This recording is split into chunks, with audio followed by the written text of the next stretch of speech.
BNRSL mobile application trading steps. How to trade. Just tap on the script that you want to trade and you can select the buy, sell option directly.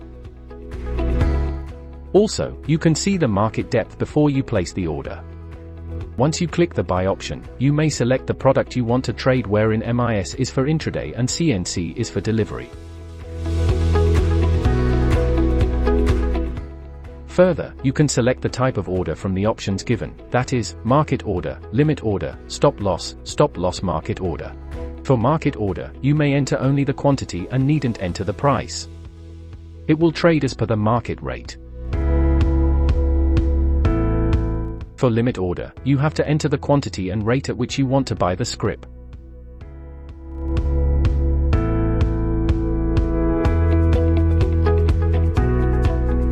For stop loss and stop loss market order type, you have to enter the details as shown.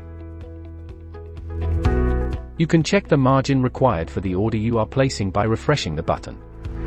This will help in placing order with correct quantity as per margin available. Once you have selected this, you have to swipe the buy button to your right to place the order. As you place your order, you can able to see order status. Is successfully placed or rejected.